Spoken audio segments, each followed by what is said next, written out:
Gracias, gracias a todas, a todos por estar presentes, a todos a quienes nos acompañan en redes sociales. Es un gusto estar aquí. A nombre del presidente del Tribunal Superior de Justicia, el doctor Ricardo Sodi Cuéllar, les damos la más cordial bienvenida. Al doctor Fernando Castillo Dávila, es un honor, doctor, bienvenido, por favor, siéntase en su casa. Y bueno, nos trae usted como título de nuestra ponencia que nos toca ahorita, un título que sé que es el título de un trabajo para obtener el doctorado de usted en el Colegio de México, ¿cierto? Un trabajo doctoral, pero es un título que revela mucha fuerza, revela mucha realidad de lo que fue esta época un tanto convulsa de nuestro México, pero es un título crudo porque refleja realidad, ¿no? Entre justicia, poder y política. Son tiempos en los que, ya lo veíamos, lo escuchábamos en la conferencia anterior, se pretende copiar este sistema constitucionalista de los Estados Unidos, se copia, mal copia, ¿no? Pero realmente sí se refleja con nosotros, ahí bajo la advertencia que había hecho Fray Servando, ¿no? tan sabida, de que cuidado porque se quiere con esta copia se va a desunir lo que ya está unido, y nosotros no éramos estados que ya existieran como sí lo eran las 13 colonias, ¿no? Pero bueno, pasó de largo esta advertencia, se copia este sistema, después se pasa otra vez a un centralismo, después a un federalismo en el 57, se titubea un poco, pero ahí vienen ya los Estados Unidos a invadirnos, entonces hay que apurarse, hay que obtener recursos, viene la guerra de reforma y Juárez gana, ¿cómo? Pues con las milicias de los estados, ¿no? Las fuerzas de los estados realmente le dan a Juárez esa base para que pueda ganar la guerra de reforma. Y luego Juárez llega al poder y se dice que, bueno, él piensa, no, es que pues ya va a ser peligroso, ¿no? Los estados se me van a poner a lo mejor en contra porque ya vieron que tienen fuerza para poder ganar hasta una guerra, entonces pues mejor les voy a quitar facultades y ya desaparezco las guardias nacionales y las centro en un ejército. En fin, es un ir y venir de este centralismo y federalismo y cómo impacta entonces en la justicia. Por eso digo que es un título crudo, pero es un título que refleja la realidad convulsa de nuestro país en esa época, el incipiente federalismo que finalmente se reflejó en nuestra Constitución actual. Así que bueno, pues lo escuchamos, doctor, es un gusto, bienvenido nuevamente. Gracias.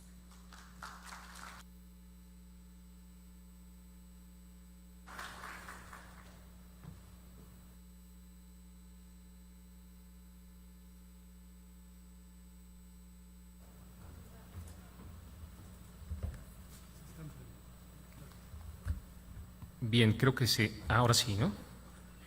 Tengan todos muy buenos días, muchas gracias por la presentación, estoy encantado de estar aquí con ustedes.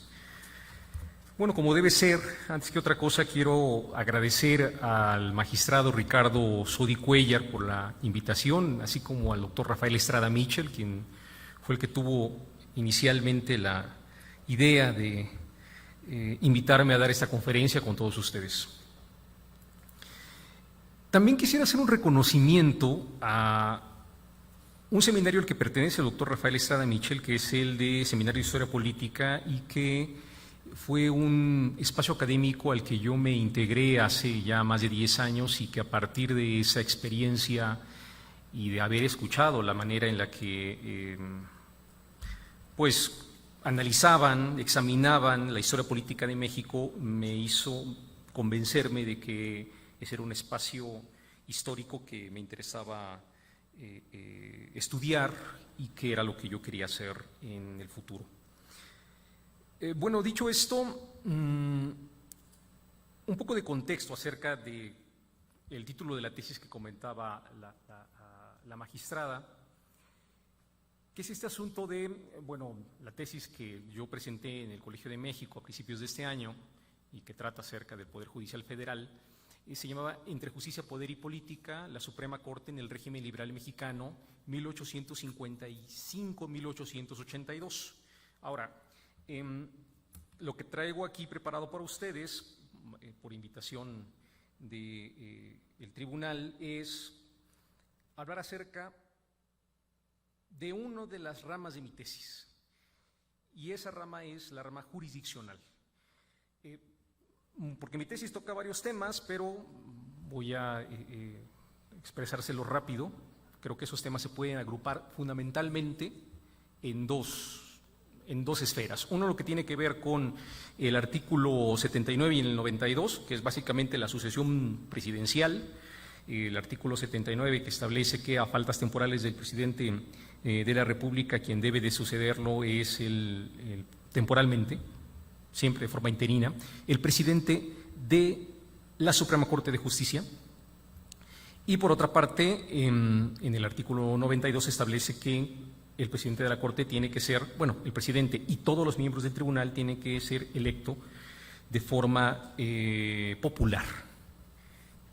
Eso es un esquema muy interesante y va a traer varios problemas al sistema mexicano en los años subsecuentes, ¿no? Y después podemos incluso hablar un poco acerca de ese tema en específico y cómo se impulsa la reforma constitucional desde la Corte para que eso deje de ser así. Ahora, bueno, eso es de lo que no les voy a hablar, eso es algo que está, es uno de los puntos centrales de mi trabajo. De lo que sí les voy a hablar es acerca de las competencias de la Corte y sobre todo de los casos de la Corte con relación a una de sus facultades, que es la revisión de las garantías individuales a partir del juicio de amparo, que son del artículo 101 y 102 constitucionales. Ahora, como son casos muy concretos que requieren precisión, me voy a tomar la libertad, si no tienen ustedes problema, de leerles un trabajo que tengo aquí preparado para esta presentación. Espero tampoco ser tan plano y voy a ir agregando algún que otro comentario en medio de esto para que tampoco sea algo pesado, ¿no?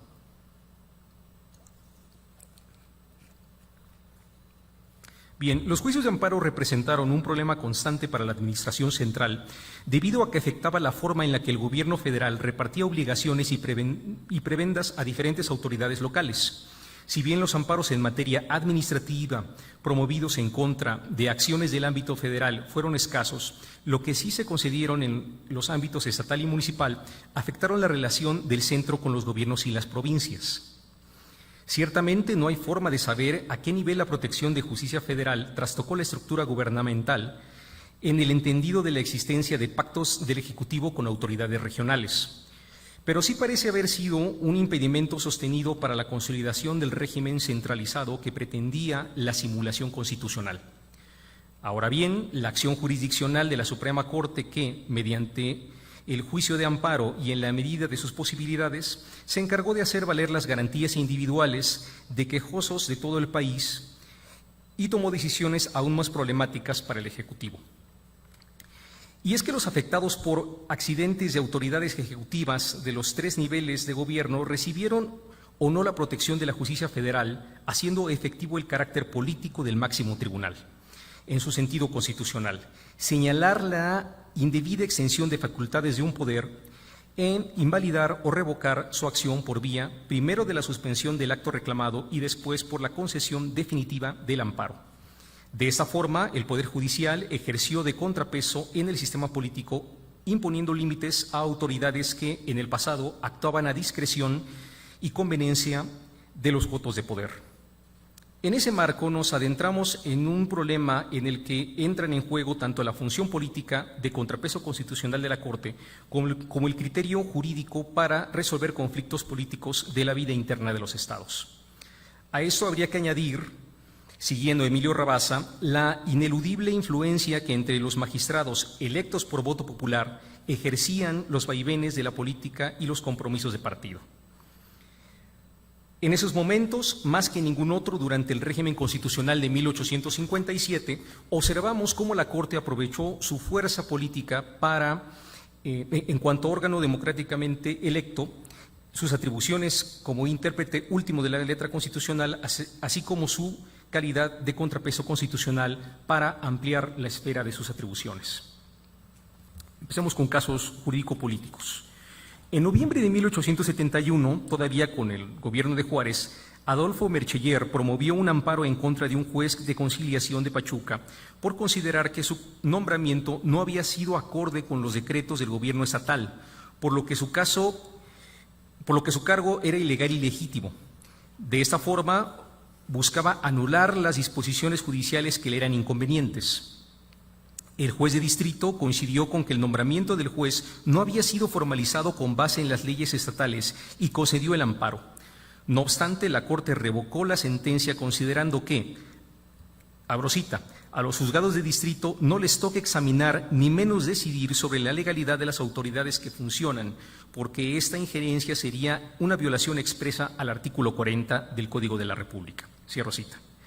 Esa resolución debe comprenderse en el contexto de una creciente crítica a la intervención de las instituciones federales en la política de la vida interna de los estados. Lo cierto es que, tras haber reconocido la imposibilidad de la justicia federal para determinar la legitimidad de las autoridades estatales, en noviembre de 1872, la Corte confirmó la sentencia de un juez de distrito de Mérida en la que amparaba a una mujer que estaba siendo procesada por el Tribunal de Justicia de Yucatán. Por reacomodos en la elección de las autoridades yucatecas, los magistrados extendieron su mandato de forma indebida, por lo que, a criterio de la justicia federal, habían quedado sin jurisdicción. Este asunto fue el primero en que la Corte reconoció su propia incapacidad para conocer sobre la legitimidad de autoridades estatales soberanas. Pero el caso de mayor influencia tuvo en los que mayor influencia tuvo en los litigios posteriores se desprendió de un asunto civil. Se trata del amparo promovido por Hermenegildo Feliú en contra del Tribunal Superior de Querétaro por obligarlo a pagar rentas atrasadas. El quejoso señaló que los magistrados no habían sido electos popularmente como la Constitución local, por lo que eran ilegítimos. De esta forma se violaron los derechos expresados en el artículo 16.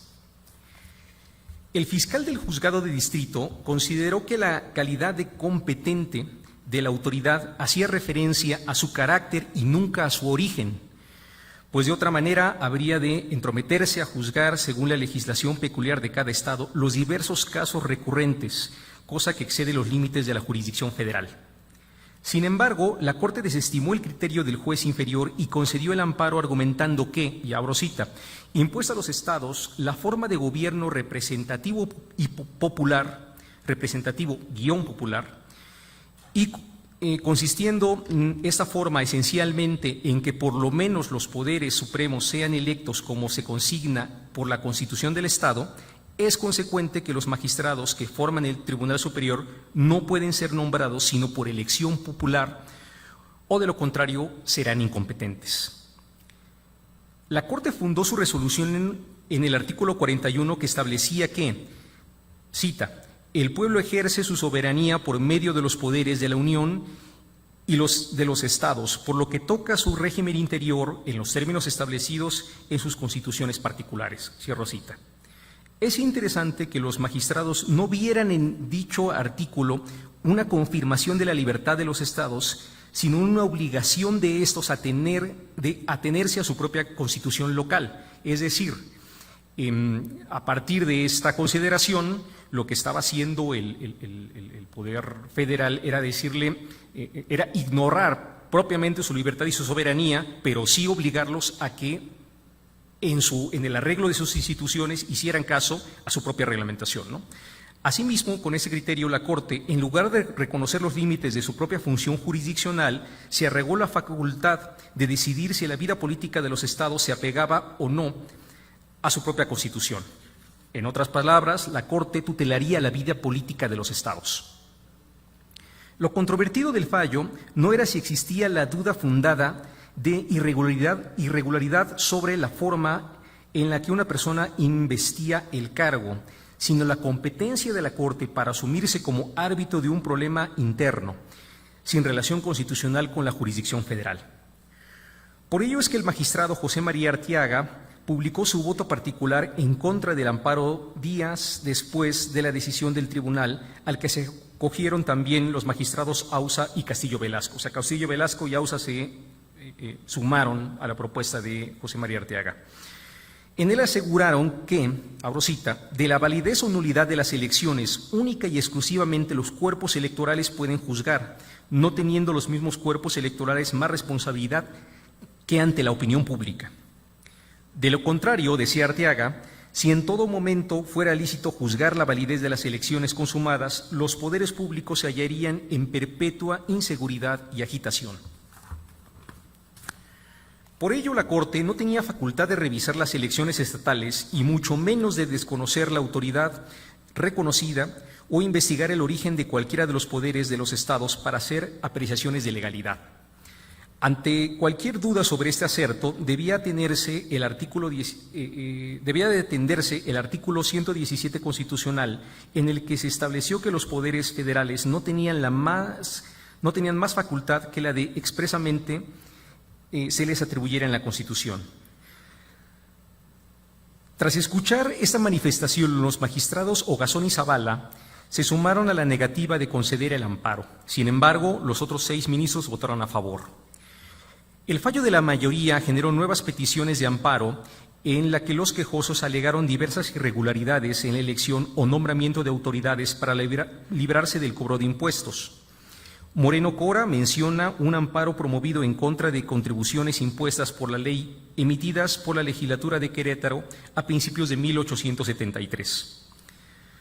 Ante un inusual cobro, los quejosos afirmaron que tanto la legislatura como el gobernador eran ilegítimos, el primero por haberse instaurado sin quórum requerido, el segundo por haberse reelegido, pese a la prohibición expresa de la reelección en la Constitución estatal. Hay que considerar que después de la restauración de la República en 1867, cuando múltiples personas que acaudillaron el movimiento o que fueron jefes militares de parte del gobierno legítimo de Juárez o del gobierno republicano y quedaron, se puede decir, al mando de las armas en cierta región, fueron nombrados gobernadores. Y esos gobernadores, pues en algún momento prefirieron quedarse en el cargo muchísimo más tiempo del que disponía la ley. Entonces esto era algo más o menos normal. Estaba muy agitada la plataforma política, la plataforma constitucional, y por lo tanto es algo que puede entenderse que pasaba de forma más o menos generalizada. El juez de distrito amparó a los quejosos, pero la Corte, apercibida de la gravedad que implicaba reconocer la legitimidad de una legislatura y de su gobernador, falló en sentido contrario a sus anteriores resoluciones. Tocaba a la legislatura conocer de los vicios que pudiera generarse sobre la presencia del quórum, así como de la violación del criterio de no reelección del gobernador. Con esta resolución, la Corte avanzó sobre el espinoso terreno de los conflictos estatales, pero desmarcada de las pretensiones centralizadoras del presidente de la República.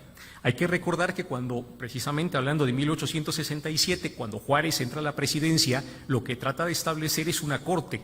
Él dice, vamos a nombrar una corte interina en lo que se nombra la corte electa, porque, insisto, los presidentes, los miembros del tribunal, del máximo tribunal, eran electos por vía de votación popular en segundo grado. Y en ese momento Juárez lo que tenía que haber hecho era convocar elecciones tanto de presidente de la República como de magistrados de la Corte, y no lo hizo, ¿no?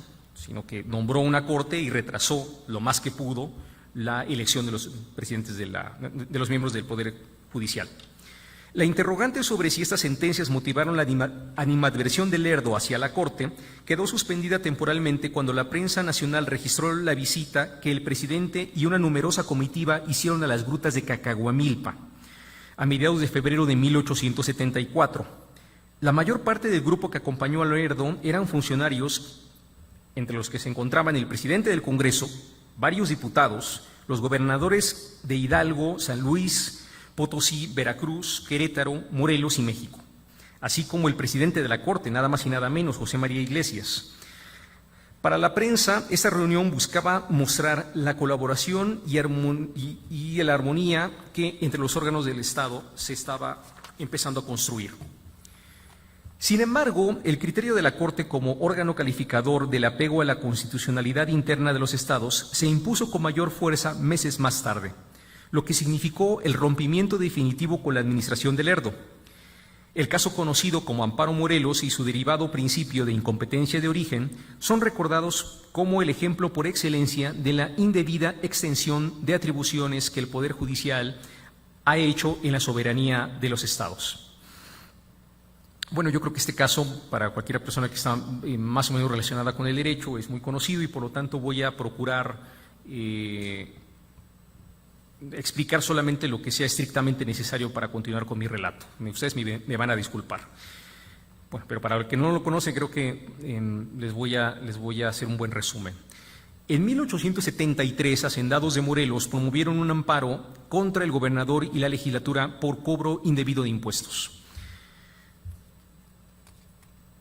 Pero el Ejecutivo Estatal, el gobernador Francisco Leiva, era un importante aliado del presidente Lerdo, y esto también es interesante. Bueno, recuerden ustedes que cuando entra, después de que termina la guerra contra el imperio, contra la intervención, y Juárez regresa triunfante a la Ciudad de México en 1867, sí convoca elecciones. Esas elecciones, pues, en realidad, pues, están demasiado cuchareadas, se puede decir, por el Supremo Gobierno, y Juárez queda como presidente de la República y nombra como secretario de Gobernación a quien le había acompañado durante muchísimo tiempo, sobre todo en los momentos más críticos, más aciagos de la defensa de la República, en ese periodo que tuvo la presidencia errante hacia el norte del país por la invasión de los franceses, y esa persona es Sebastián Lerdo de Tejada, quien es una persona muy brillante, es un abogado súper inteligente, y lo va a acompañar durante esos primeros años hasta que llega el momento en el que se acaba el cuatrienio y está Juárez interesado en volverse a postular. Eso marca un rompimiento directo con Lerdo de Tejada, y Lerdo de Tejada recibe ayuda de ciertos personajes políticos del liberalismo que están escépticos de que Juárez pueda llegar a tener la popularidad que él mismo cree que puede tener,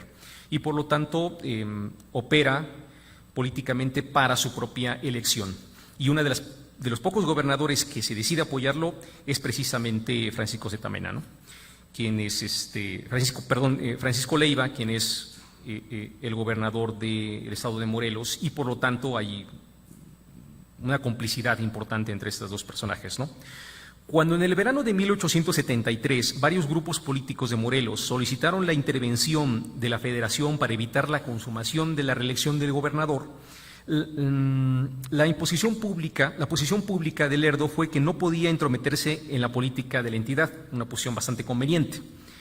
El monitor republicano aseguró que la gratitud que el presidente le debía a Leiva se demostraría en la influencia que ejercería en la Cámara de Diputados para que se desestimaran las acusaciones en su contra, y que la resolución de la justicia federal podría molestar al Supremo Gobierno. Tras analizar la llegada al poder del gobernador, el juez de distrito concedió el amparo. La discusión en la Corte se dividió en los magistrados, pero al final, en abril de 1874, y por mayoría de votos, falló en favor de los quejosos. En su ejecutoria, los magistrados retomaban los argumentos del juez de distrito, pero añadían un elemento decisivo sobre el artículo 16. Bueno, recuerden que siempre he estado muy vinculado con la Corte, tanto el artículo 14, que es el tema de que no puede haber leyes aplicadas a las personas que sean retroactivas, y que aparte esas leyes tienen que estar perfectamente aplicadas al caso, mientras que el artículo 16 precisamente habla acerca de la competencia de las autoridades, de que nadie puede ser molestado en sus bienes, en su vida, en sus cosas, si no es por mandato expreso escrito por una autoridad competente, ¿no?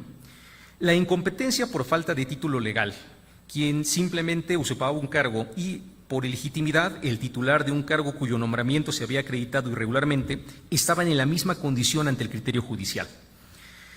En su segunda consideración, la Corte iba más lejos, pues en él declaraban abiertamente la pretensión de irrumpir en los conflictos estatales y de ahí en adelante admitir tal distinción entre el título legal y la ilegitimidad.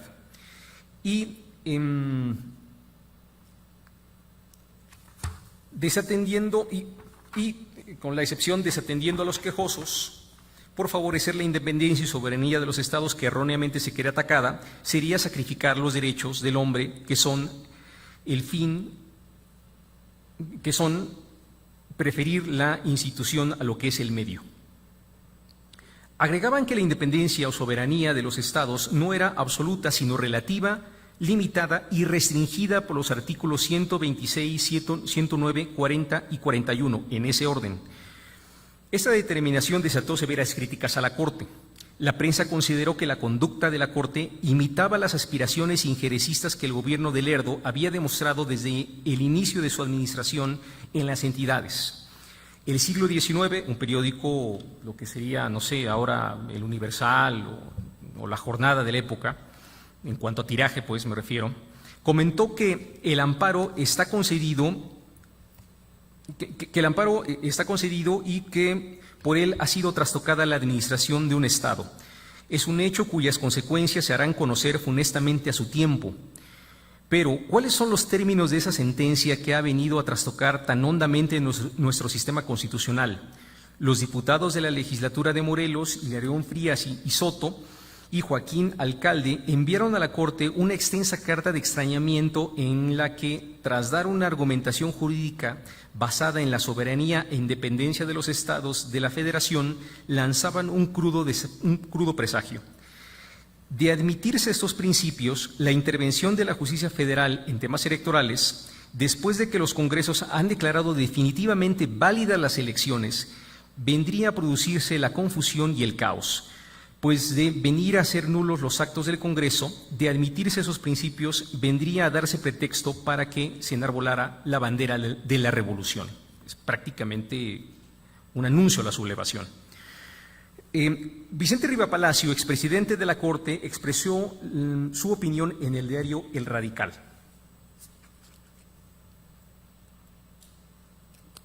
Y él dijo: la sentencia de la Corte ha venido a probar no solo que teníamos la razón al anunciar las tendencias centralizadoras de los poderes de la Unión, sino que esa tendencia viene sin rodeos a probar que las entidades federativas lo que tienen que esperar del centro, y es esto, el autoritarismo.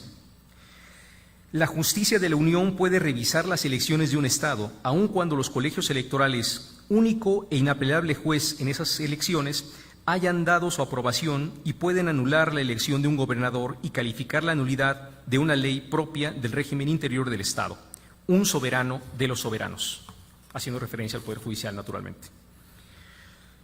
Preocupaba a Riva Palacio que este criterio prevaleciera en la práctica de los juzgados de distrito. Desde su punto de vista, la resolución era una prueba que hasta donde había llegado era la centralización del gobierno en la Unión. Entendía que la Corte actuaba en contubernio con Lerdo para desmontar el pacto federal e instituir en los hechos un régimen centralista que apelara a la defensa irrestricta de la Constitución, solo para justificar su intrusión en asuntos fuera de su competencia política. Así, el Ejecutivo, usando a la Corte y al Congreso, dominaría todas las arterias del poder público. Al día siguiente, en una nueva editorial, instaba al partido lerdista a deslindarse de quien en algún tiempo fue su candidato. El Eco de ambos mundos comentó que el fallo demostraba ante la opinión pública la ciencia, consecuencia e integridad de los magistrados. Al tiempo, circuló un desplegado anónimo en Cuernavaca que era casi una invitación a la insurrección. Decía: este último atentado es un golpe de gracia a las instituciones proclamadas por los republicanos de corazón. Este fallo será, a no dudarlo, un casus belli entre Federación y Centro. Por su parte, el siglo XIX aseguraba que lo que se hallaba en peligro no era solo la soberanía local, y eso también es muy importante, sino también la federal, porque tocaría a la Corte revisar la legitimidad de todas las autoridades sin importar su nivel. Ni el Congreso ni el Ejecutivo quedarían a salvo de la labor revisora de su legitimidad política por inconsecuencias electorales. De esta forma, la Corte se instituía como el centro de todos los poderes del Estado. Y bueno, claro, aquí queda la pregunta, bueno, ¿de dónde quedó la bolita, no? En realidad, esto era un plan trazado por la Presidencia de la República, por el Supremo Gobierno, estando a la cabeza Lerdo de Tejada, o más bien la Corte, utilizando precisamente los preceptos constitucionales, estaba intentando ensanchar su poder. Digamos que todavía hay ambigüedad, dependiendo de las corrientes políticas, acerca de este mismo asunto que les acabo de mencionar en la prensa de la época, ¿no? Naturalmente que los recalcitrantes opositores al lerdismo consideraban que la Corte estaba coludida con el gobierno, mientras que había otras personas que estaban del lado de Lerdo y los lerdistas y consideraban que la Corte estaba tomando atribuciones que no le correspondían, afectando la administración pública del gobierno federal. Justo en este contexto, el destacado jurisconsulto Manuel Dublán, antiguo colaborador de Juárez, firmaba un alegato sobre un litigio que se discutía en la Corte desde el año anterior En noviembre de 1870 se inició ante el Juzgado de Distrito de Oaxaca un proceso sobre la malversación de fondos municipales en contra de Agustín Castañeda. En 1872, Castañeda fue electo diputado de la legislatura oaxaqueña, cuerpo que se dividió entre los adeptos al gobernador y su oposición. Castañeda se sumó al segundo grupo. Al poco tiempo, el juez de distrito le decretó el auto de formal prisión. La mayoría de la legislatura protestó en contra del acto. El preso interpuso declinatoria de jurisdicción alegando su fuero constitucional.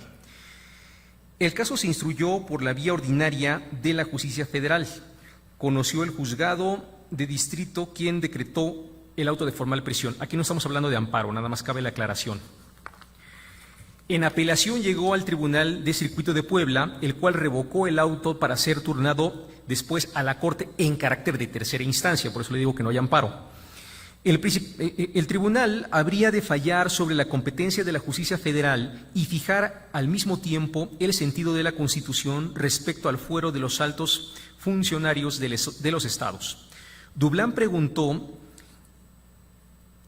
en su alegato si conforme a la Constitución los tribunales federales podían aprisionar a los diputados de la legislatura de un estado sin que precediera una declaración de legislatura. El punto de Dublán era que los diputados locales gozaban del fuero ante delitos de la justicia federal, basado en una cita de Joseph Story. Bueno, como todos ustedes saben, un juez muy importante de Estados Unidos. Dublán reconocía en la Corte la capacidad de interpretar el sentido de la Constitución cuando se pone en duda cualquier controversia judicial. Dublán refiere que el juez de distrito de Oaxaca y el de circuito de Puebla tomaron resoluciones encontradas. Ante la discordancia, la Corte debía determinar el sentido de la Constitución puesta en tensión con las leyes secundarias. Sostenía que los tribunales de la Federación no podían proceder criminalmente contra un diputado de la legislatura de un estado, sin que ésta les haga previamente la consignación respectiva, decía él. Lo que parecía una simple apelación representaba en el fondo un debate constitucional sobre uno de los pilares del pacto político, el principio federativo. De esta forma, no solo se afectaba la esencia de los poderes legislativos de los estados, sino también las relaciones de los estados con la Unión. Urgía entonces clarificar los límites de acción de cada uno de los órganos. Además, los poderes federales estaban obligados a proteger a los estados contra los conflictos que afectaran a sus gobiernos y, más aún, brindar cuanto necesitaran para conservar la forma de gobierno republicana, representativa y popular. Dublán dijo que las legislaturas de los estados son una creación directa de la Constitución y por lo tanto no era posible pensar que se hubiera querido crear un cuerpo sin las condiciones que fuesen necesarias para su existencia, como lo era el fuero. Por ello es que los congresos locales debían estar investidos de todos los atributos que son inseparables de toda asamblea legislativa. En ese sentido, el fuero era una condición indispensable para el desempeño del cargo y para la independencia del cuerpo. Como estudioso del derecho comparado, aseguró que en el derecho inglés no podía dictarse arresto en contra de algún parlamentario ni perseguírsele criminalmente sin el consentimiento previo de la Cámara. En cualquier país que hubiera adoptado el sistema representativo, ese principio debía de mantenerse como una condición sine qua non de la división de poderes. Y aquí también es importante recordar, bueno, Manuel Dublán, para los que están interesados en el tema del derecho y el estudio constitucional, bueno, pues es el que precisamente junto con Manuel Lozano formó esta compilación importante de las leyes de México, pero aparte de haber sido una persona muy cercana a Juárez que después se pasó con el Imperio, ¿no? Y esa experiencia seguramente le permitió ahondar más en el derecho comparado, ¿no? Y por eso saca este tipo de reflexiones. La Federación debía asegurar el establecimiento del sistema representativo en los estados y contribuir a que los órganos de éste superaran los obstáculos que se lo impidieran. No obstante, el juez de distrito dijo que, no estando comprendidos en el artículo 103 constitucional los diputados de las legislaturas y siendo el fuero una cosa odiosa que debe restringirse, no debían de gozarlo ni la justicia federal podía declarárselos por no tener facultades para interpretar la Constitución, cosa que correspondía exclusivamente al Congreso General. Y bueno, aquí precisamente Dublán dijo, bueno, es que cómo es posible que esta persona, este juez, diga que la Corte no tiene facultades para interpretar la Constitución cuando eso se infiere del artículo 97 y considera que precisamente el legislativo es quien tiene que atribuirse esa condición cuando no es así. Eso le corresponde a la Corte, porque la Corte es la que juzga y precisamente interpretar la Constitución, al fin y al cabo, es un acto que juzga, y eso solamente le corresponde a los tribunales del país. En el alegato se decía que la soberanía estatal no podía ser mancillada solo porque la Federación evitaba entrar a discutir las implicaciones del artículo 109. Dublán era enfático. El no reconocimiento por parte de la Justicia Federal de la condición de miembro de la legislatura estatal implicaba una injerencia en el régimen interior y se estaba vulnerando las instituciones locales y se violaba su forma representativa. La defensa de Castañeda puede leerse como una reacción política, pero canalizada por las vías judiciales a los fallos de la Corte. Era una forma de esgrimir los preceptos constitucionales y las propias facultades del máximo tribunal para servirse de ellas en un caso concreto. Al reconocer Dublán la capacidad de la Corte para interpretar la Constitución y fundándose en sus propias resoluciones de atender la obligatoriedad de lo que las constituciones estatales disponían, señaló que esta operación también tenía que aplicarse en el sentido contrario, es decir, no solo las autoridades estatales debían guardar respeto por sus leyes propias obligadas por la Federación, sino también las federales estaban obligadas a conocer y a entender las constituciones federales y aplicarlas, ¿no? Estatales y aplicarlas. En febrero de 1875, la Corte resolvió que la forma de gobierno republicano requería por naturaleza que las legislaturas estatales tuvieran la estabilidad necesaria para el desempeño de sus funciones. Para ello era indispensable que sus miembros contaran con protección especial por la capacidad de su labor. Los magistrados aceptaron que el fuero podría implicar inconveniencias para la justicia, algunas de notoria gravedad, pero estas eran menores comparadas con el mal que se generaría por negar la protección a los funcionarios de la Federación o de los estados. Así se confirmó la sentencia del Tribunal de Puebla. Si bien esta sentencia ratificaba su prerrogativa para interpretar la Constitución, el tema de la incompetencia de origen siguió generando críticas. La controversia fue tal que Iglesias, principal promotor de la tesis, publicó en julio de 1874 una defensa argumentada de ella. El estudio partía de una cuestión de la cual se derivaban otras de capital importancia. ¿Cabe a las facultades de la Corte examinar en algunos casos la legitimidad de las autoridades estatales? Explicaba que la competencia no podía comprenderse sin legitimidad. De hecho, la primera se derivaba de la otra sin que se pudiera negar que estaban relacionadas. Según Iglesias, se trataba de una ineludible implicación lógica. Como explicó Cosío Villegas, el estudio trata de cuestiones técnico-jurídicas, pero también expresa su reiteración, hondas convicciones políticas y aún morales. Y es que, al declararse de ese modo intérprete último de la Constitución en cuanto líder del máximo tribunal, se entendía a sí mismo en una posición superior al resto de los actores del escenario público. Ese ver desde afuera, y podemos decir ver desde arriba, la trama política volvía a la Corte inmune a las contaminaciones de la política partidista, porque era entender que se alzaba sobre la discordia, la intriga y la ambición, al menos eso es lo que decía, ¿no?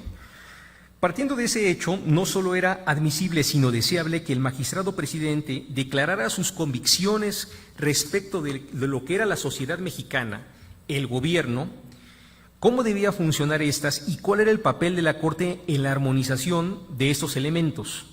Desde esa perspectiva podría haber desencuentros entre los poderes, pero el criterio de la Corte había de prevalecer, ya que no representaba intereses de grupo.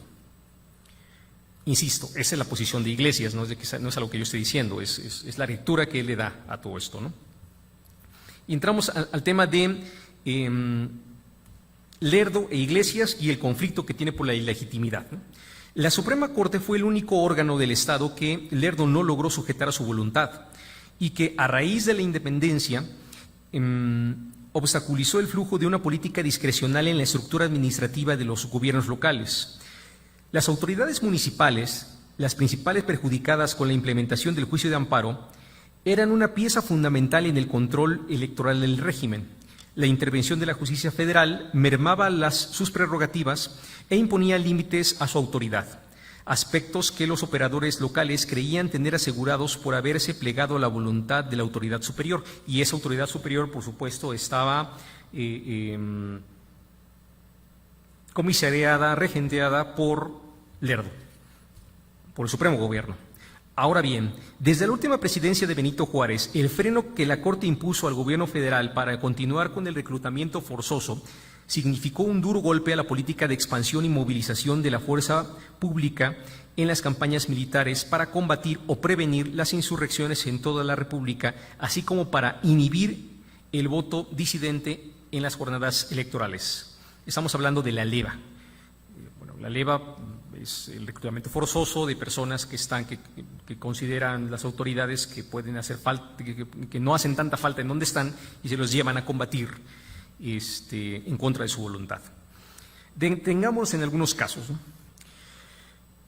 Para que el Ejecutivo dispusiera de la población masculina en calidad de efectivos militares, en octubre de 1871 se suspendió temporalmente el artículo 5º constitucional que prohibía los servicios obligatorios. Es una cuestión gravísima esta.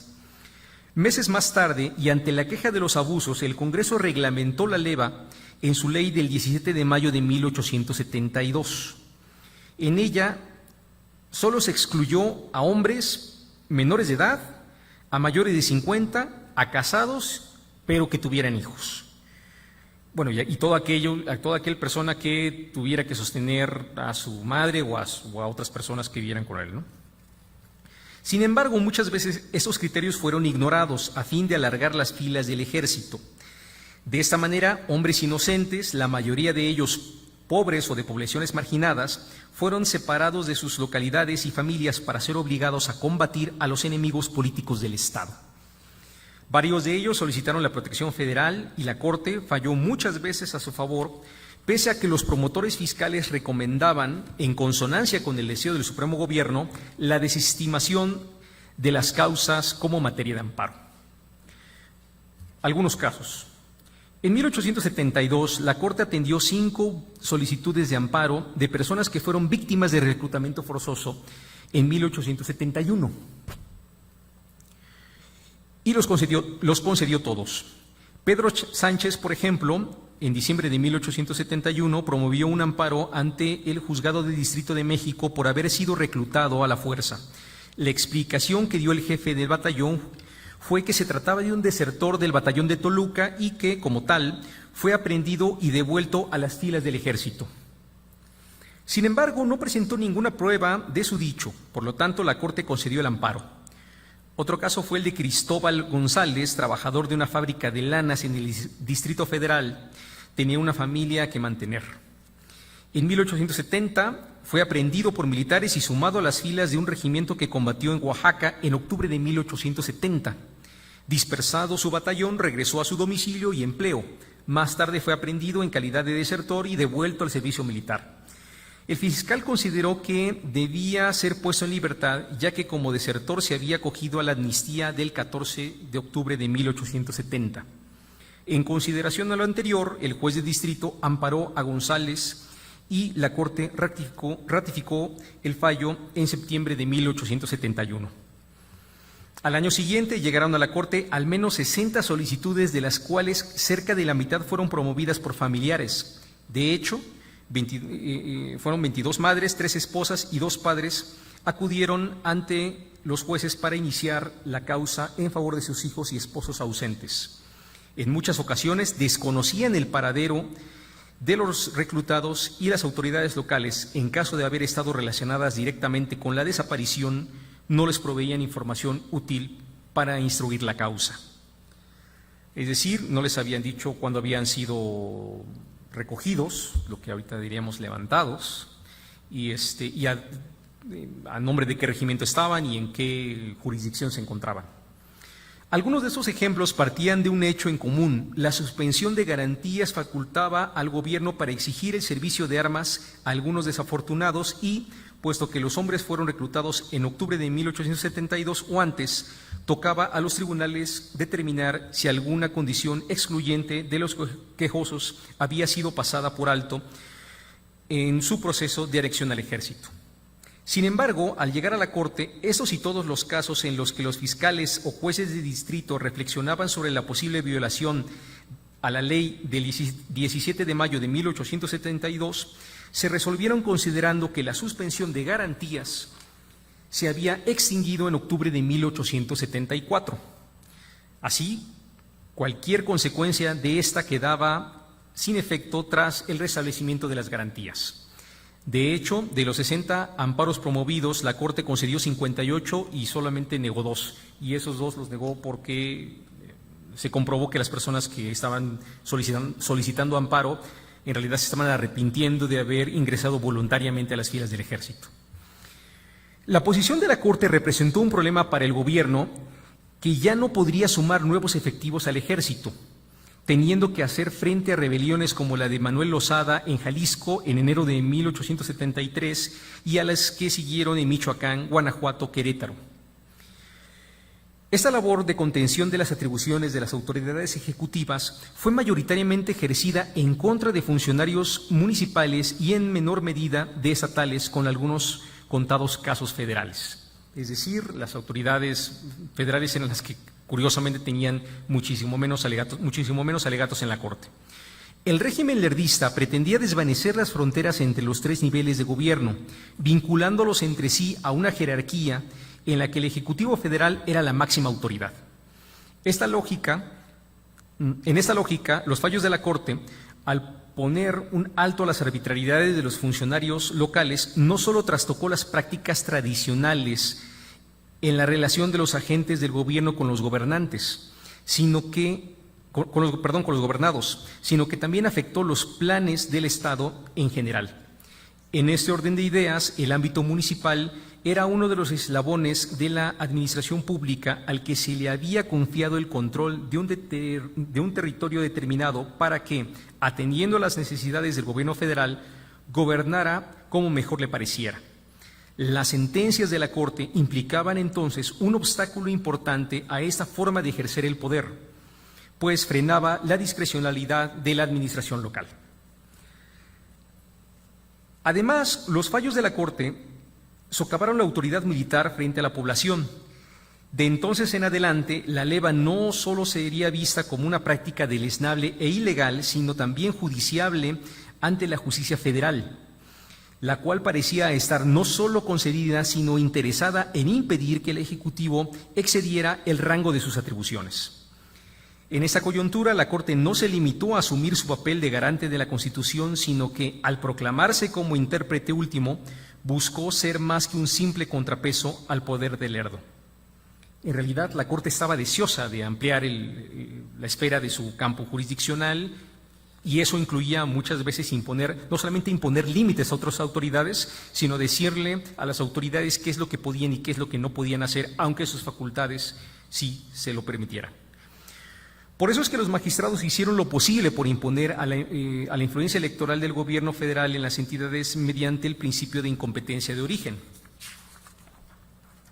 Lerdo pensaba incidir en las elecciones de autoridades estatales o municipales, ya fuera de los ejecutivos o de las asambleas, y debía tener presente que, mediante el amparo, la Corte podía restringir los actos de dichas autoridades, minando su fuerza y autoridad. En esa lectura del conflicto de competencias, la duda que aflora y que parecía concentrar cada vez más elementos de riesgo para el sistema político eran cuáles serían los alcances de la incompetencia de origen en las elecciones subsecuentes. Lo interesante de esta posición de la Corte es que afectaba los intereses centralistas de Lerdo, pero también las legítimas aspiraciones de soberanía de las entidades. Por consiguiente, en el Congreso Federal comenzaron a tener eco las inconformidades de diputados que, aliados o no con el presidente, vieron en las acciones de la Corte una invasión a la independencia de sus estados. Así se movilizó una discusión sobre las atribuciones de la Corte, tomando como bandera la soberanía estatal reconocida en el Pacto Federal de 1824. De las opiniones vertidas en la Cámara surgió una oposición oficial del Congreso que intentaría marcarle un límite al Poder Judicial en los posibles litigios futuros sobre las elecciones y reconocimiento de autoridades legítimas. En mayo de 1875, el Ejecutivo publicó un decreto del Congreso en el que se establecía que correspondía solo a los colegios electorales resolver sobre la legitimidad de los nombramientos electos popularmente, por lo que ningún poder o autoridad o funcionario de la Federación, decía la ley, podrá revisar ni poner en duda los títulos de la legitimidad de un funcionario federal o de los estados. Iglesias tomó el decreto como lo que era, un límite a las aspiraciones del tribunal de aumentar el círculo de sus atribuciones, empecinado en que el manejo que él y la mayoría de los magistrados de la Corte hacían de la interpretación del concepto de autoridad competente y de su consecuente intromisión en la política estatal, se pronunció en contra de la ley, la tildó de atentatoria a las facultades constitucionales de la Corte y especialmente dirigida en contra suya, por, abro cita, haber sido el campeón más decidido de las resoluciones que con tanto empeño se pretendían invalidar. Cierro cita. Indignado, presentó su renuncia ante el Congreso para que la Corte obrara como mejor lo tuviera por conveniente. Lerdo, preocupado por el descrédito que dicha renuncia ocasionaría, así como por la complicación de buscar un reemplazo suyo en la Corte, recordemos que no era fácil buscar un reemplazo porque el presidente de la Corte podía asumir la presidencia del Ejecutivo, ¿no? Y bueno, eso era un tema bastante delicado que en ese momento no tenía contemplado. Por eso lo animó en una sesión privada a buscar una solución, pero Iglesias se mantuvo firme. Ante la determinación del presidente de la Corte de no despegarse de lo que creía conquistado, Lerdo se vio orillado a recular y terminó por rechazar la ley del Congreso. Eso significó una victoria casi personal para Iglesias, quien continuaría sobre la línea de invadir la soberanía de los estados en cualquier oportunidad que una solicitud de amparo lo permitiera. No obstante, la aparente reconciliación solo fue temporal, ya que el anuncio de la reelección de Lerdo a finales de 1875 unió en su contra a un conjunto de opositores que resintieron las consecuencias de la centralización de su poder. Porfirio Díaz regresó a la escena pública, aprovechó el descrédito que la política lerdista había generado en los estados y a principios de 1876 inició una nueva campaña contra el gobierno, la Revolución de Tuxtepec. Y digo nueva campaña porque seguramente ustedes recuerdan que precisamente cuando fueron las elecciones presidenciales, en la reelección de Juárez, una de las tantas reelecciones que tuvo en 1871, Díaz quería ser el principal candidato del Partido Liberal para esas elecciones y bueno, se levantó en armas contra el gobierno de Juárez con lo que se conoce como la Revolución de la Noria, y esa revolución fracasó. El oaxaqueño se dijo preocupado por la alteración del orden constitucional y se comprometió a regresar a las instituciones del Estado a sus cauces originales. Por ello es que proponía que Iglesias asumiera el Ejecutivo en atención al artículo 79, siempre y cuando se aceptaran las demandas del Plan de Tuxtepec reformado en Palo Blanco. Las elecciones presidenciales se celebraron en el verano de 1876. Se llevaron a cabo en medio de un profundo clima de tensión. Al menos 15 estados se encontraban en estado de sitio militar. O sea, imagínense llevar a cabo unas elecciones en una condición en la que los estados, o la gente que puebla esos estados no puede ni siquiera salir porque hay militares sobre las calles que los pueden arrestar sin ningún tipo de seguridad constitucional. Ha de haber sido muy difícil votar en esos estados, ¿no? Y precisamente eran estados en los que consideraba Lerdo que podía tener alguna competencia importante, ¿no?, a nivel electoral. Las denuncias sobre las formas en las que se realizaron los comicios fueron generalizadas en la mayor parte del país, por lo que la declaración de la victoria de Lerdo no fue sorpresa. En ese contexto, Iglesias tomó la decisión que profundizó aún más la crisis. Desconoció el triunfo de Lerdo y, en cumplimiento del artículo 79, se proclamó presidente interino de la República. De esta forma incurrió en una profunda ilegalidad constitucional, toda vez que la conducta que había adoptado no había sido producto de ninguna causa que hubiera llegado a la Corte como parte de un proceso correctamente instruido, porque bueno, sencillamente la Corte no puede decir, pues yo estoy viendo una ilegalidad y por lo tanto voy a actuar. Necesariamente tiene que haber un recorrido procesal que termine llegando a la Corte y a partir de la cual puedan tomarse cierto tipo de resoluciones. El pronunciamiento de Iglesias desestabilizó al gobierno de Lerdo, al cual solo le bastó una derrota militar significativa para terminar de derrumbarse. Tras perder la batalla de Tecoac, Lerdo se vio obligado a abandonar la Ciudad de México. Al cabo de unos días, las fuerzas tuxtepecanas tomaron la capital del país y Díaz se proclamó encargado del Poder Ejecutivo. Aquí hubo un intento de negociación con Lerdo, porque Lerdo estaba empeñado en tomar la presidencia, porque decía, yo soy presidente de la Corte y la Constitución dice que yo debo de tomar la presidencia de la República, y bueno, finalmente Díaz se impuso por medio de la fuerza y evitó que él entrara como presidente constitucional. Sí existió esa posibilidad, por supuesto. Díaz le dijo que podía entrar como presidente constitucional, pero tenía que recibir cuando menos a 2 integrantes de su séquito, del grupo tuxtepecano, como ministros, quienes iban a ser los encargados de dictarle línea, ¿no? Y es algo que no aceptó Iglesias, decidió irse por la lucha armada y bueno, fracasó miserablemente. Y aquí, bueno, se forma un nuevo gobierno que fue encabezado en principio por algunos abogados, lo cual fue también una sorpresa porque se consideraba que Díaz iba a llegar a imponer un régimen militar. Lo pensó en algún momento, pero inmediatamente reculó y entonces nombró a diferentes personajes muy cerca de sí en su gabinete. Uno de ellos fue precisamente Vicente Riva Palacio, que era un opositor de Lerdo, y otros 2 opositores, antiguos opositores de Lerdo. Uno era los 2 de Jalisco, Pedro Gazón e Ignacio Luis Vallarta. Ignacio Luis Vallarta fue primero ministro de Relaciones Exteriores y después presidente de la Corte.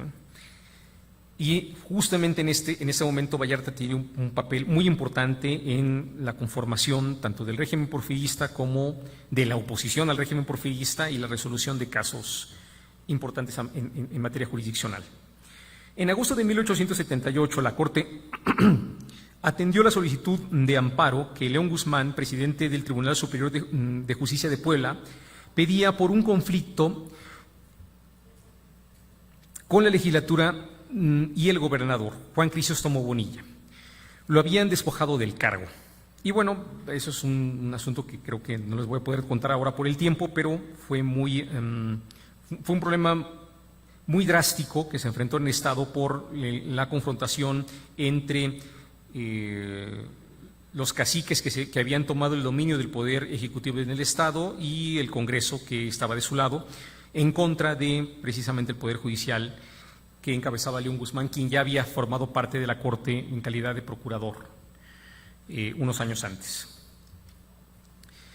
Después de una discusión en la que se conocieron las posiciones de los magistrados, Vallarta presentó un voto el cual partía de la siguiente cuestión: ¿Tienen los tribunales federales la facultad de examinar y calificar la legitimidad de la autoridad de los estados? A fin de deducir esta calificación de su competencia o incompetencia, Vallarta vio en este caso una oportunidad para resolver la forma en la que se entendería el principio federativo, la aplicación e interpretación de la Constitución y las facultades constitucionales de la Corte. Era preciso despejar la duda de si toda autoridad ilegítima era incompetente y si la justicia federal podía hacer semejante calificación.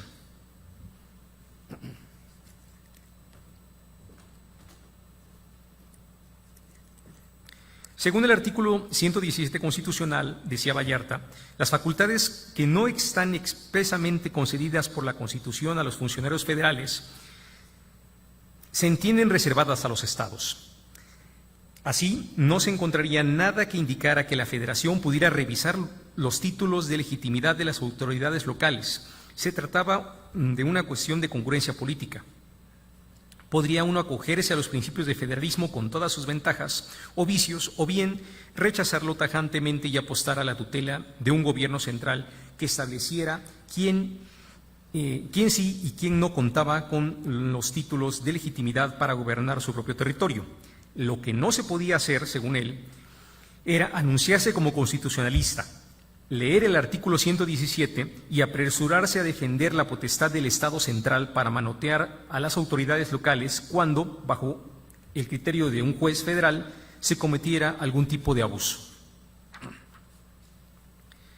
Bien podría alegarse que Vallarta, en los estados, podría llevarse a cabo todo tipo de atropellos perpetrados por supuestas autoridades que anhelaran ser aceptadas por propios y extraños como legítimas, sin que la Federación pudiera hacer nada para frenarlas. Desde la óptica de Vallarta, esos eran los costos de la libertad política y la soberanía, porque mientras los estados se mantuvieran dentro del orden republicano, mientras no cambiaran el modelo de gobierno, como lo establecía la Constitución en su artículo 109, los estados adoptarán para su régimen interior la forma de gobierno republicano y representativo, y solamente correspondía a la Federación reconocerles esa autonomía. De modo que, siempre y cuando no implementaran medidas contrarias al modelo republicano, ninguno de los poderes federales podría intervenir en su política interior. Vallarta confesó su rechazo a las reformas constitucionales de 1874, que es, recuerden ustedes, cuando se instala de nuevamente el Senado. El sistema en 57 era unicameral y en 74 se vuelve bicameral. Es una pretensión que tenía Juárez y que finalmente logró consolidar, cristalizar Lerdo. Y bueno, Vallarta estaba en contra de la instalación del Senado y de las facultades que el Senado tenía en la resolución de problemas estatales, y consideraba que precisamente eso es lo que había dado el triunfo en buena medida a la revolución de Tuxtepec en contra del régimen anterior. En fin, el argumento central de la exposición versó sobre un aspecto muy simple. Si Iglesias consideraba que la competencia derivaba de la legitimidad, Vallarta disipaba la ambigüedad al diferenciar legitimidad de competencia. Aseguró que, conforme a la ley, los tribunales federales podían resolver si una autoridad era competente para la acción que había generado la solicitud de protección por parte del quejoso al respecto del texto constitucional. Sin embargo, la legitimidad era una cosa distinta, y la idea de que provenía de la una de la otra era en realidad una fabricación artificial. Pese a sus esfuerzos por evitar la continuación de la tesis de incompetencia de origen, Vallarta perdió la votación en el Pleno por 7 votos contra 3. El 23 de agosto, la Corte emitió la sentencia en la cual se aseguraba que el régimen federal garantizaba a los estados su gobierno constitucional. Fundaba su intervención en el mismo argumento que Iglesias lo hizo en su día. El máximo tribunal tenía la competencia de resolver cualquier controversia suscitada por los actos de cualquier autoridad que hubieran violado las garantías individuales. De esa forma, debido a que los efectos del amparo se limitaba a restituir las cosas al estado en el que se hallaban antes de la acción constitucional de la autoridad, Guzmán volvería a la presidencia del Tribunal Superior de Justicia. Y bueno, después de esto hay un giro importante respecto a la incompetencia de origen, que es un tema central acá. Si bien Vallarta fracasó en su intento de desterrar la tesis de incompetencia de origen como razonamiento recurrente del máximo tribunal, fijó una postura firme que en los años subsecuentes servirían de base para una nueva discusión y que cambiarían el rumbo que hasta entonces se había seguido. Este cambio se debió a un relevo abrupto en las magistraturas en poco más de un año. Todo comenzó con el desencadenamiento de 3 muertes. En 1879 murieron Ignacio Ramírez, el escritor y que también fue miembro de la Corte, y Pedro de la Garza y Garza, y en 1880 Antonio Martínez de Castro. Coincidentemente, Ezequiel Montes, Ignacio Manuel Altamirano y Simón Guzmán concluyeron su mandato al mediar 1880, de modo que el Pleno de la Corte quedó conformado por 8 magistrados, contando a Vallarta, Manuel Alas, Miguel Blanco, José María Bautista, Eleuterio Ávila, José Manuel Saldaña y José Emilio Muñoz. Vale la pena señalar que los nuevos magistrados tenían un relieve muy disminuido frente a sus antecesores. No era una novedad que los magistrados supernumerarios que completaron el quórum de la Corte partían de una posición de debilidad en el Pleno. Si bien Saldaña y Muñoz podrían contar con el respaldo de su designación popular, el despliegue argumentativo de Vallarta imponía un liderazgo difícil de contrarrestar. En las próximas elecciones, Jesús M. Vázquez y Manuel Contreras obtuvieron el cargo, quedando a un Vallarta en libertad de ejercer su liderazgo constitucional. En 1880 surgió otro caso en el que la Corte tuvo que decidir si conceder el amparo o no a un comerciante que señalaba como autoridad incompetente al tesorero de Campeche, que estaba tratando de cobrarle impuestos por importación de mercancías. Resulta que este funcionario había sido nombrado a raíz de un gobierno revolucionario en el Estado en 1875. La Corte recibió el amparo para su revisión después de que el juez de distrito lo concediera preliminarmente. Con la nueva conformación de la Corte, Vallarta vio la oportunidad para echar por tierra la tesis de incompetencia de origen, pero para el litigio en la Corte, el quejoso eligió al prestigioso abogado Jacinto Pallares, quien colocó en el centro del debate un contrapunto interesante a uno de los argumentos principales de Vallarta. Como hemos dicho, el presidente del tribunal afirmaba que el espíritu de la famosa prevención del artículo 16 respecto de la autoridad competente no era otra más que la de procurar que la autoridad no se extralimitara en el ejercicio de sus funciones y afectara con ello a los ciudadanos. Sin embargo, Pallares preguntó si real y literalmente esa implicación se encontraba en el artículo 16, porque si se interpretaba que la competencia no podía prevenir de la legitimidad, ya que la Constitución no lo establecía palabra por palabra, ¿por qué sí se tendría que entender que el sentido de la ley era proteger a los ciudadanos con el ángulo exacto que proponía Vallarta, si tal idea no estaba expresada en el texto? Lo que sí podía referirse es que el espíritu de la ley iba en el sentido de que el legislador esperaba que si cualquier persona fuera abordada por una autoridad, esta fuera la adecuada para amonestar, detener o exigir determinada cosa al ciudadano. Vallarta, después de hacer una disertación sobre el derecho comparado, en el que a partir de la jurisprudencia estadounidense demostró que el juzgador tenía la obligación de autolimitarse en el ejercicio de sus atribuciones cuando estuviera conociendo causas políticas, creyó que ya había obtenido un razonamiento concluyente para su sentencia. Ya en la resolución se señaló que la Corte comprendía que la garantía del artículo 16 se refiere a la competencia y no a la legitimidad de las autoridades. No obstante, el reiterado criterio de Vallarta de entender y explicar como cosas independientes y no relacionadas legitimidad y competencia sí concedió al quejoso la protección de la justicia federal en el cobro de algunos de sus impuestos. Pero la razón era muy distinta. Los pagos que el gobierno del Estado exigía por el tráfico de las mercancías provenientes del extranjero solo podían ser exigidos por una autoridad federal, pues involucraba la importación. Yo quisiera terminar, porque creo que eso es un caso que no me gustaría dejar fuera, que es el de una propiedad, una finca en el estado de Guanajuato.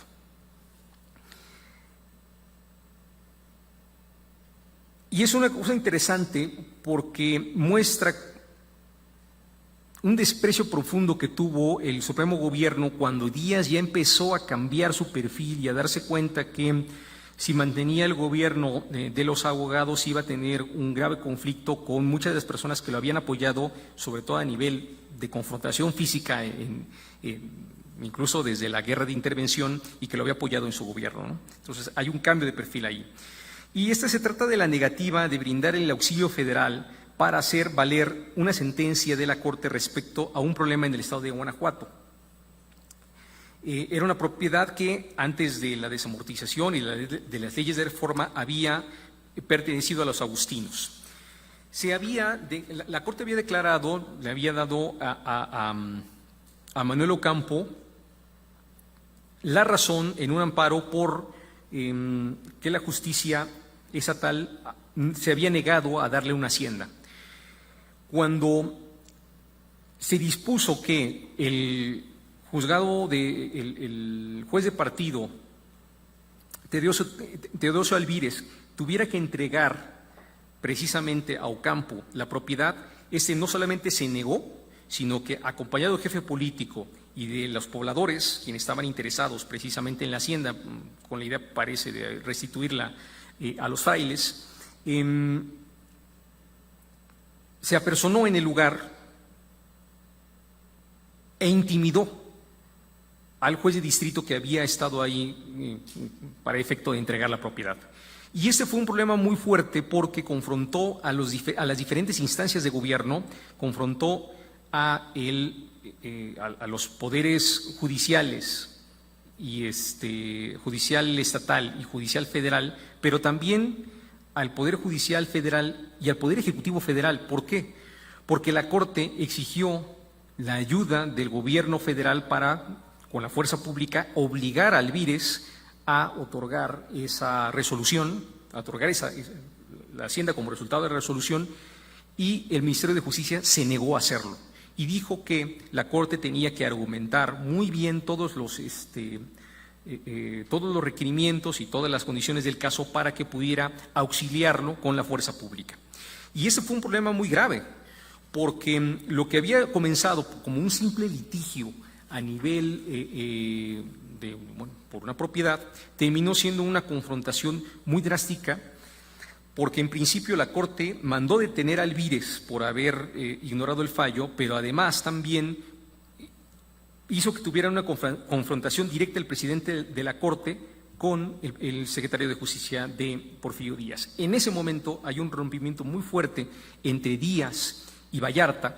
Vallarta ya se perfilaba como uno de los principales candidatos para la presidencia de la República y Díaz tuvo que elegir, y eligió por descarrilar su candidatura presidencial y apoyar precisamente a Manuel González para la elección de 1880. Este tema es un tanto triste y un tanto es demasiado injusto, porque Vallarta, que había hecho una buena estructura, había conformado una buena estructura política electoral en todo el occidente de México, sufrió, tanto él como su gente, un ataque directo, una confrontación directa del gobierno federal. Encarcelaron a sus operadores políticos, desprestigiaron a todos los funcionarios que habían estado colaborando con él en toda esa región, no solamente en Jalisco, sino en Michoacán, en Colima, en Sinaloa, y ocasionó que Vallarta finalmente tuviera que renunciar a la presidencia del tribunal 6 meses antes de que concluyera su mandato. Una de las razones también había sido que, por medio de las elecciones controladas por el presidente de la República, por Porfirio Díaz, llegaran precisamente perfiles que le eran contrarios a la Corte y que estaban de alguna forma comisionados para invalidar o para votar en contra de las resoluciones que él estaba tratando de sostener, una de las cuales era precisamente el federalismo. Yo concluyo pensando que en algo que escuché en la conferencia de ayer, de que precisamente el federalismo, federalismo en general, pero también el federalismo visto a partir de el canal judicial, no es un asunto que solamente porque la Constitución lo establezca se va a encontrar inalterable y va a funcionar. Se tiene que defender, y tienen los actores políticos que defender sus espacios y sus jurisdicciones ante otros poderes que siempre van a estar interesados, porque así es la política. Y eso no lo digo yo, eso ya lo había comentado desde Montesquieu y anteriormente Hobbes. Siempre van a estar interesados en ampliar la esfera de su poder y en ensanchar el campo de sus facultades legales. Con eso concluyo, les doy las gracias por haber terminado de escuchar la conferencia y estoy dispuesto a contestar cuanta inquietud tengan ustedes acerca de los temas que aquí tratamos o algunos aledaños. Gracias.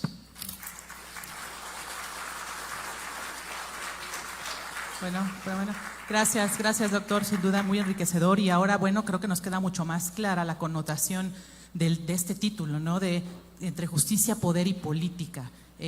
Lo que comentábamos, ¿no? Parece que Juárez de alguna manera se sirvió de esta legalidad, de esta justicia, pues para cuando en su momento la Constitución marcaba que quedaba como presidente suplente el presidente de la Corte, pues le sirvió a él para ser presidente de la República, ¿no? Con posterioridad, bueno, Sebastián Lerdo inicia igual también con esta legalidad, pero después ya pues cambia ese chip, ¿no? De ya no me gustó tanto esta parte de justicia, vamos a dejarlo un poquito de lado porque ya no resulta tan cómoda, ¿no? Igual lo hace Juárez al restar facultades, al olvidarse un poco de esta parte. Porfirio Díaz, desde luego, ¿no? Se sirve primero también de esta parte de esa lucha liberal que había, de la cual venía, a la cual defendió, estando en contra de Lerdo, llega y ya no le encanta, ya no le gusta tanto, ya no está tan bonito, entonces pues no se les vaya a ocurrir hacer aquí algo que me afecte, y empiezo a poner ahí gente que me sirva, que sea más cómoda, que me permita gobernar de mejor manera. Entonces, pues eso nos da, insisto, esta connotación de la justicia, poder y política, que siempre van de la mano, como siempre nos los ha dicho. Es inherente tal vez a cada una de ellas, ¿no? Justicia con poder y política, pues van inherentemente por su naturaleza de la mano. Es difícil que se puedan separar. Yo quiero agradecerle mucho y un saludo nos piden al Ayuntamiento de Ixtlahuaca, que están conectados. Gracias por seguirnos. A todos quienes nos siguen en redes sociales, quiero recordarles que las personas conectadas pueden plantear sus preguntas con su número de folio a través del sitio de conexión de transmisión de este congreso. Y tenemos justo por ese medio una pregunta, doctor, si me lo permite, con el folio 009 nos preguntan: ¿todavía la presidenta de la Corte puede suplir la presidencia en caso de ausencia? Y en el Estado de México sucede lo mismo, porque hay algunos magistrados que justo fueron gobernadores temporales durante la Revolución. ¿Eso sigue vigente? Parece que son dos preguntas. Entonces, no sé qué nos pueda decir al respecto, doctor. Y que si el presidente de la República, no, el presidente de la República, si ahorita falla, ya lo designa el Congreso, ¿no? Eso precisamente es una modificación que impulsó Vallarta. Eso, bueno, me faltó explicarlo porque estaba interesado más en hablar acerca del tema jurisdiccional más que del tema político constitucional, y bueno, también podríamos hacer una precisión de qué es aquello que nosotros consideramos político para los temas constitucionales y político en términos de poder y de negociación partidista, etcétera, etcétera, ¿no? Pero una cosa que era bastante importante y que no mencioné, insisto, tanto por el tiempo como por el carácter de esta conversación, es que cuando Porfirio Díaz tiene una cita con Vallarta después de haber ganado la Revolución de Ayutla, le propone ser su canciller, su secretario de Relaciones Exteriores, y le dice: bueno, pero el perfil fundamental que se merece usted, el que debe usted tener, es el de presidente de la Corte. Sea mi candidato para la presidencia de la Corte. Vallarta relata, y no fue desmentido nunca por Porfirio Díaz ni por ninguno de sus allegados, fue que le dijo: yo aceptaría ser el candidato oficial para la presidencia de la Corte con una sola condición. Seguramente le planteó más, pero había una condición que era fundamental, que era: impulse usted una reforma en el Congreso para que el presidente de la Corte deje de ser el presidente de la República a falta de o sea, deje de ser la persona que suceda al presidente de la República, porque eso va a ser un conflicto muy problemático, como lo ha sido desde 57. Todos ustedes notan algo, ¿no? O sea, bueno, al menos es algo que yo supe desde muy joven, tanto en la primaria como en la secundaria. Siempre nos decían, cuando nos hablaban de Benito Juárez, por alguna razón, y eso me parece que está bien, siempre se nos enseñaba que Juárez había llegado a la presidencia de la República porque había sido presidente de la Corte, y en algún momento sucedió a Ignacio Comonfort, como lo habíamos comentado antes. Pero es muy, muy interesante que de 1857 a 1876 todos los presidentes de la Corte, todos los presidentes constitucionales electos de la Corte, todos sin excepción, en algún momento reclamaron la presidencia de la República, ¿no? Lo hizo Benito Juárez y lo obtuvo, ¿no? Lo hizo González Ortega y no lo obtuvo. Algunos tuvieron éxito y otros no, porque incluso Lerdo de Tejada asume la presidencia de la República porque Juárez muere en julio de 72 y precisamente por eso obtiene el cargo, y bueno, después ya lleva a cabo elecciones y bueno, queda como presidente de la República. Pero es un tema muy delicado, es un tema muy delicado y esta fórmula, entiendo que por ahí iba también la pregunta de que si en el caso de los gobernadores, cuando falta alguno, si los presidentes de los tribunales superiores de justicia tomaban el cargo. Esa fórmula de 57 también muy rápidamente se adoptó en varias de las constituciones de los estados. Y sí, en efecto, muchas veces era una práctica incluso común, aunque no estuviera en la ley, pero sí se consideraba que muchas veces la persona ideal para suceder al gobernador en el cargo, por un montón de cosas que ocurrían. El siglo XIX es un siglo muy ajetreado, tanto la primera como la segunda mitad, quizá más la primera que la segunda, pero la segunda también es muy móvil y hay mucha agitación.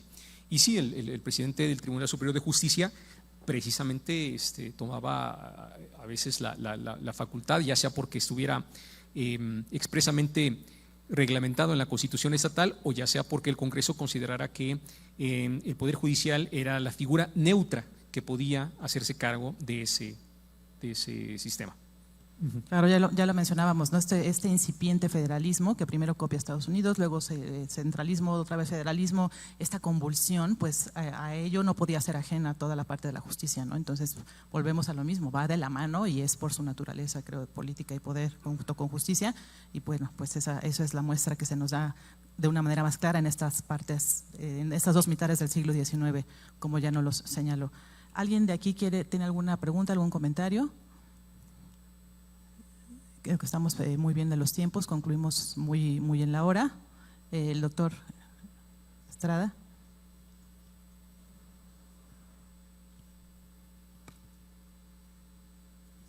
Muchas gracias. Muchas gracias. Gracias. Gracias.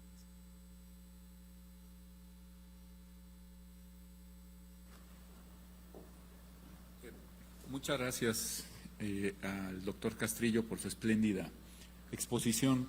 Creo que, como nos ha dicho la magistrada, los nexos innegables entre política y derecho, nexos que, si se me permite, son también deplorables en muchos aspectos, han quedado magníficamente bien expuestos en la segunda mitad del siglo XIX, gracias a Fernando. Pero precisamente yo quisiera hacerle una pregunta un poco provocadora a nuestro exponente de hoy, si me lo permite. Y es la siguiente: si Vallarta tenía tan claro, Fer, lo indebido que era vincular la política, por lo menos la política en el sentido de la sustitución del Ejecutivo Federal, con la alta judicatura, ¿por qué después fue tan obsequioso en casos muy conocidos que tú muy bien señalabas con el presidente Díaz? ¿Por qué se volvió una especie de alfil en la corte de don Porfirio? Y de nueva cuenta, muchas felicidades y muchas gracias por tu espléndida disertación. A ver, yo creo que la figura de Vallarta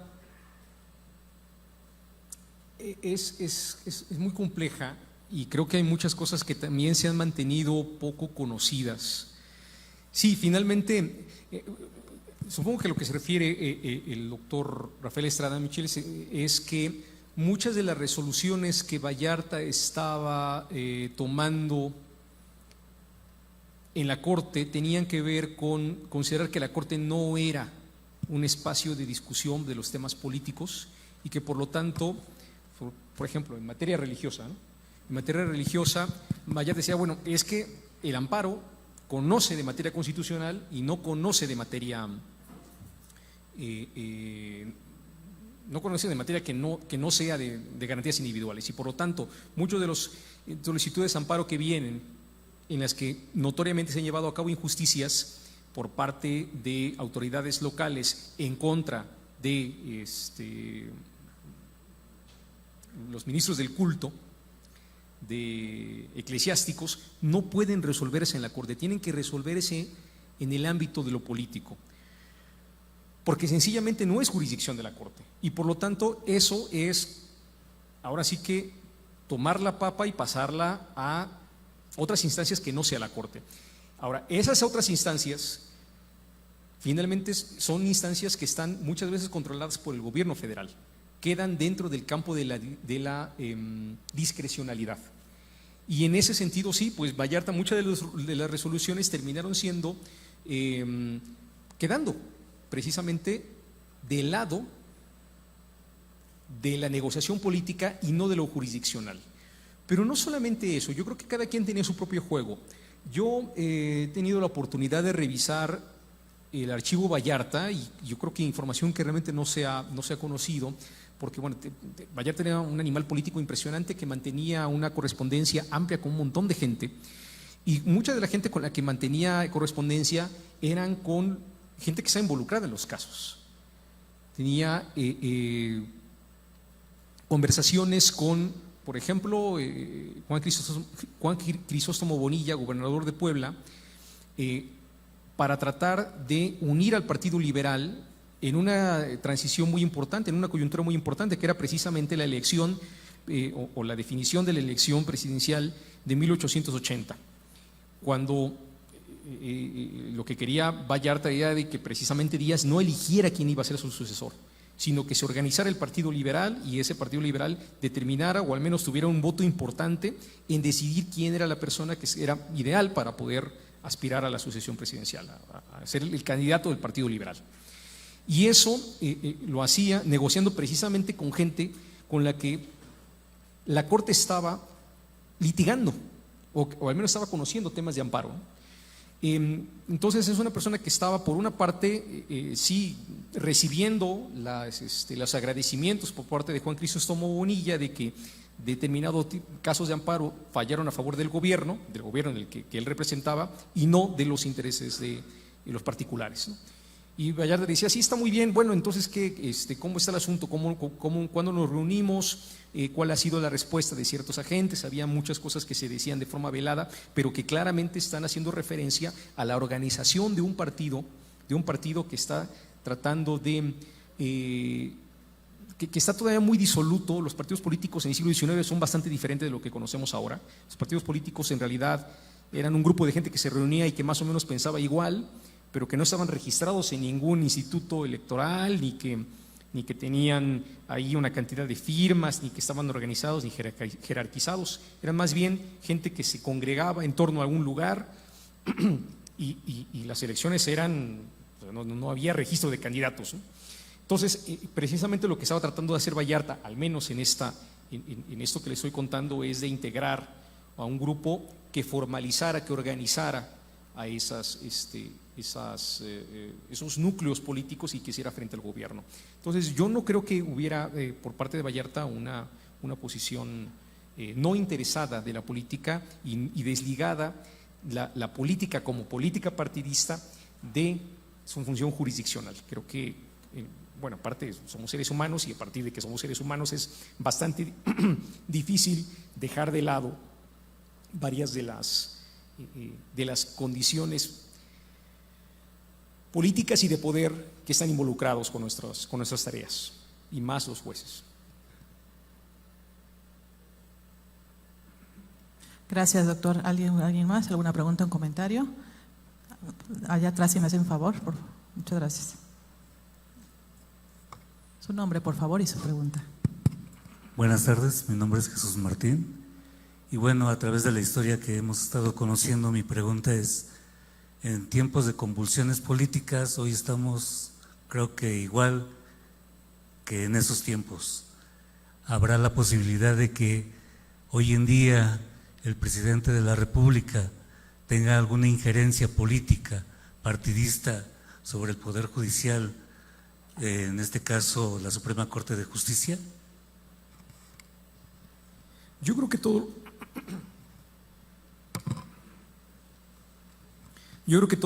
los presidentes de la República en todas las épocas de la historia, siglo XIX, siglo XX, les interesa mucho el tema de la conformación política, de la conformación de las Cortes. Algunos se han pronunciado de forma más determinada en torno a esto que otros. Creo que este presidente ha mostrado una crítica muy transparente acerca del Poder Judicial. Podremos coincidir o no, pero sí, definitivamente lo tiene. A mí lo que me parece más delicado, más que estar en contra de los fallos o declararse en contra de un fallo o de otro, es tratar de reformar de forma poco reflexiva el Poder Judicial, sobre todo en este asunto de querer que sea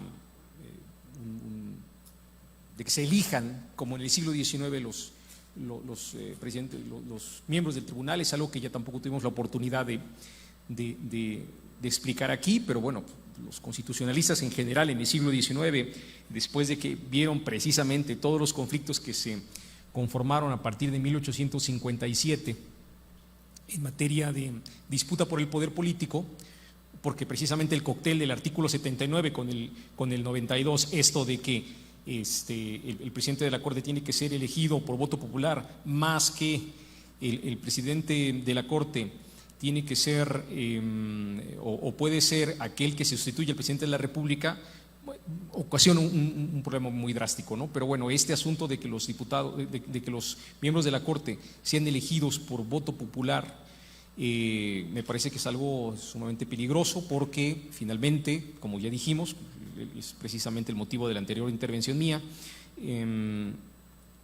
siempre hay intereses, siempre hay ideas acerca de lo que debiera de ser la justicia partidista, y si nosotros encomendamos la tarea de sentenciar y de resolver temas de carácter constitucional a una persona que es apoyada por los partidos políticos de forma directa como cualquier candidato, creo que vamos a desvirtuar mucho el sentido de las magistraturas y de la labor judicial.